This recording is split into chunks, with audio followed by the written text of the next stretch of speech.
Honeymoon, ये word सुनने में कितना अच्छा सा लगता है ना। एकदम फील गुड का एहसास देता है।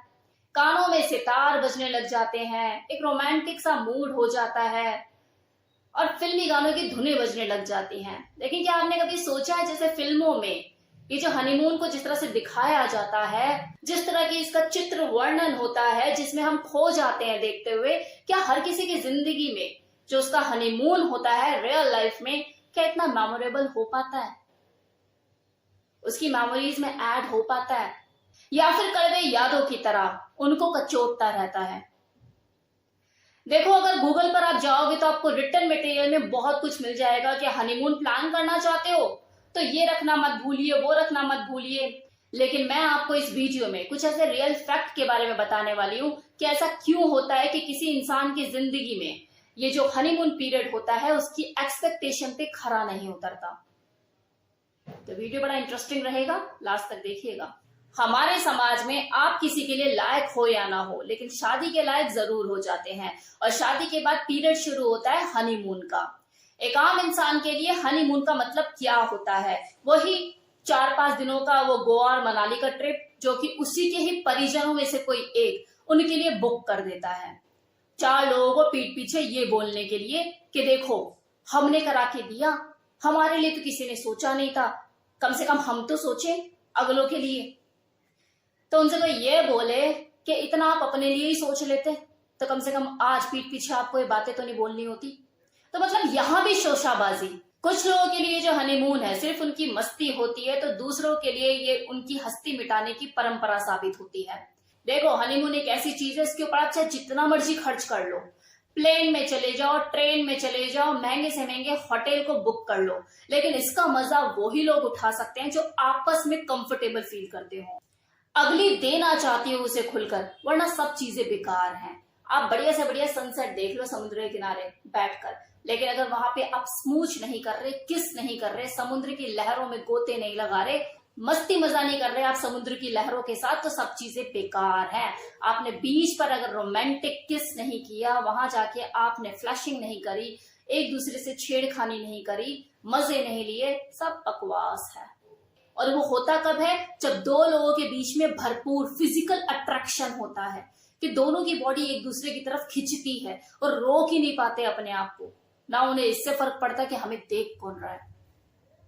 हनीमून पे आए हैं भाई, अब 2 लोगों की मान लो आपस में कंपैटिबिलिटी मैच नहीं करती, वो कंफर्ट लेवल बन ही नहीं पा रहा है, अगली शॉपिंग में बिजी है, मतलब निकाल दिए उसने जितना भी हनीमून पीरियड था, 4 दिन का 5 दिन का, अगले के पैसे खर्च करा करा के भैया शॉपिंग में निकाल दिए, और जब रूम पर आते हैं तो पता लग रहा है यार मैं थक गई, सो जाओ। ये हो रहा उनका हनीमून।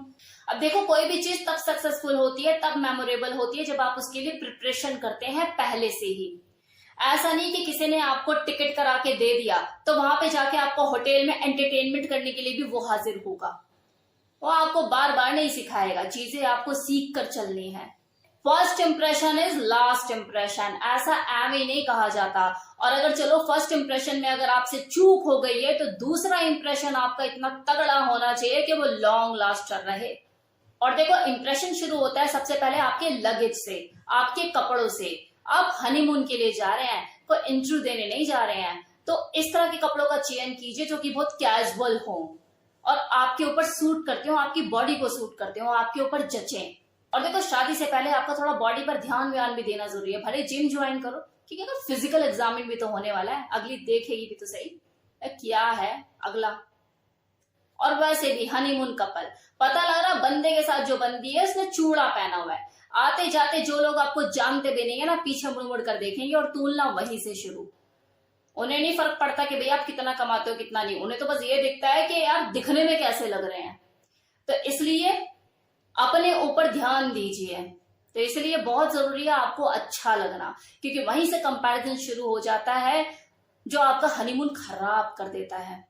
आपको शक्ल सूरत ऊपर वाले ने जैसी भी दी हो, डजंट मैटर, लेकिन बहुत सी ऐसी चीजें होती है जिससे आप अपनी पर्सनालिटी को अट्रैक्टिव बना सकते हो। अपने लुक्स पे ध्यान देके, अपनी बॉडी की फिटनेस पे ध्यान देके, अपने हेयर कट पे ध्यान देके। देखो, कुछ लोग ऐसे होते हैं जो कुछ भी पहन ले वो अट्रैक्टिव ही लगते हैं, लेकिन कुछ को बनना पड़ता है। और ये तब ज्यादा जरूरी हो जाता है जब आपका पार्टनर आपसे 2 चंदा फालतू हो। और ये कब समझ में आती है चीजें, जब आप अपने साथ टाइम बिताते हो, खुद को टाइम देते हो, अपने ऊपर एक्सपेरिमेंट करते हो, खुद की बॉडी को एक्सप्लोर करते हो कि आप पर क्या सूट करता है क्या नहीं। आपको दुनिया की नजर में तो अट्रैक्टिव लगना ही है, लेकिन सबसे पहले आपको उसकी नजर में अट्रैक्टिव लगना है जिसके साथ आए हो आप हनीमून पर, या फिर हनीमून का ही वेट कर रहे थे कि वो अगली आपको जज करना शुरू करे, यार क्या पहन लिया इसने, कैसा लग रहा है ये।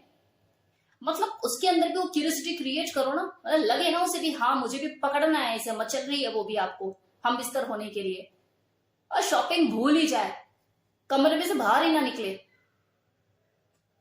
कौन करेगा ये चीज, ये अट्रैक्शन कौन पैदा करेगा? आपके ड्रेसिंग सेंस, आपके लुक्स, आपका शादी से पहले अपने ऊपर किया गया काम।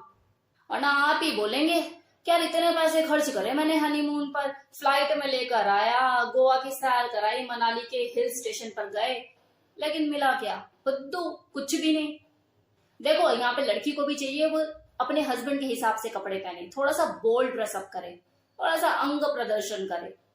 लेकिन अगर इसका उल्टा हो जाए कि लड़की तो बोल्ड है लेकिन उसे बंदा ऐसा मिला हुआ है कि सूट ही पहन ले क्योंकि घर में फोटो भी दिखानी है, तो यार तुम हनीमून पे करने क्या आए हो? घर में बैठ के कीर्तन ही कर लेते। मतलब वो दो लोगों के बीच में बात आएगी कहां से, वो बम ब्लास्ट होगा कैसे? बातों में भी तो वो डर्टी टॉक नहीं है, वो एकदम सेक्सी सी, वो सेडक्टिव सी चीजें है ही नहीं। अब चलो माना कि आपके अंदर ये दो चीजें बिल्कुल परफेक्ट है, आप अपनी पर्सनालिटी को अच्छे से कैरी करना जानते हो, अट्रैक्टिव हो, और अपनी जो पार्टनर है उसके साथ आप डर्टी टॉक भी करते हो, मतलब बातों में भी महारत हासिल है, फुल ऑफ अट्रैक्शन आप खींचने में कामयाब हो।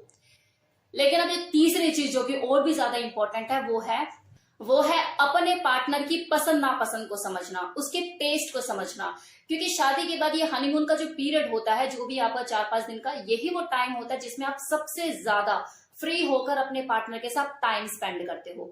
माना कि जो आपकी पार्टनर है वो झिझक रही है, शर्मा रही है, उसे कंफर्टेबल बनाने में पहले तो मदद करो, उसके बाद उसके टेस्ट को समझो। और तब भी अगर मान लो कि वो आपकी तरफ अट्रैक्शन फील नहीं करती है, कुछ ऐसा है कि उसे नहीं लगता इतना अट्रैक्टिव, तो ऐसा अपने अंदर स्किल डेवलप करो कि आप उसको अपने लिए पागल कर सको। मतलब वो खुद ले और डाले पकड़ के अंदर, ऐसा स्किल आपके अंदर होना चाहिए कि अगली को पागल कर दो आप अपने लिए। देखो मन वही ठुकता है जहां पर चीजें आपके मन मुताबिक होती हैं, लेकिन अगर आपका पार्टनर आपके हिसाब का नहीं तो कम से कम चीजें तो उसके हिसाब से करो।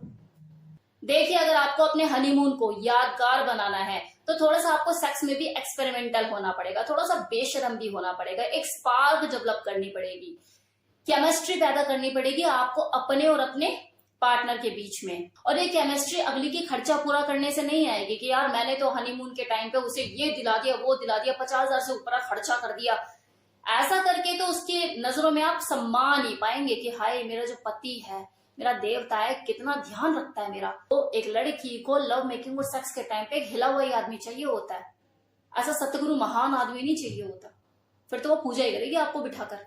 अब अगला अगर मान लो 10 बार यही सोच में पड़ा हुआ है कि यार कैसे छेड़ू, कैसे पकड़ू, बट पे हाथ मारू नहीं मारू, ऐसे करूं वैसे करूं, पता नहीं अगली क्या सोचेगी, और अगली भी उसे जज कर रही है, तो वो तो यही बोलेगी ना कि एक काम कर, तू बस ठुक ठुक करके अपना 2 बच्चे पैदा करके अलग हो, इतना ही काफी है तेरे लिए। अब जितने भी लोग मेरी इस वीडियो को देख रहे होंगे, मैं जानती हूँ कि मैक्सिमम मर्द यही सोच रहे होंगे कि यार सारे के सारे लेक्चर आदमियों को ही दे दिए, औरतों के बारे में कुछ बोला ही नहीं। तो फीमेल के लिए देखो मैं यही कहूंगी कि अपनी हेसिटेशन, अपनी झिझक, अपनी शर्म और हया को एक साइड में रख के आगे बढ़ो। हनीमून पर आई हो, अब बेशर्म नहीं होगी तो कब होगी, तो चूज जाओ अगले को। और वैसे भी देखो मैं फीमेल के लिए इसलिए ज्यादा कुछ नहीं कह रही क्योंकि हनीमून के टाइम पे, ये जो हनीमून का पीरियड होता है उसमें जो कैप्टन ऑफ शिप होता है वो आदमी ही होता है। ये हनीमून जो है वो एक ऐसी पिच होती है जहां पर वो खुद को अपनी बीवी की नजरों में साबित करता है। उसी दौरान वो उसे जज करती है कि मेरा हस्बैंड जो है वो चीज क्या है। अगर देखो उसके हिसाब से वो निकल गया, फिर वो उसे जिंदगी भर के लिए अपना बॉयफ्रेंड बना लेती है, अपना लवर उसके अंदर उसे मिल जाता है। लेकिन अगर चीजें उसके हिसाब से नहीं निकली, फिर वो उसे पति देव बनाकर सादर प्रणाम करके ड्यूटी सेक्स करती रहती है। तो देखो इतना इंपॉर्टेंट होता है ये हनीमून दो लोगों के बीच में। तो देखो ये जो चीजें मैंने आपको इस वीडियो में बताई, अगर आप इन बातों पर ध्यान देते हो तो आपका हनीमून ही नहीं, आपकी पूरी सेक्स लाइफ मेमोरेबल हो सकती है। मतलब उसके अंदर क्यूरियोसिटी पैदा करना, अपने लिए एक अट्रैक्शन पैदा करना, उसकी जरूरत बनना, उसकी फिजिकल नीड बनना कि अगली परेशान रहे, बेचैन रहे आपको पाने के लिए, आपके साथ हम बिस्तर होने के लिए, वो भी तड़पे, उसके अंदर वो तड़प पैदा करना, वो स्किल डेवलप करो यार, रोज हनीमून मनाओ। तो कैसा लगा वीडियो बताना मत भूलिए कमेंट सेक्शन में। Bye bye.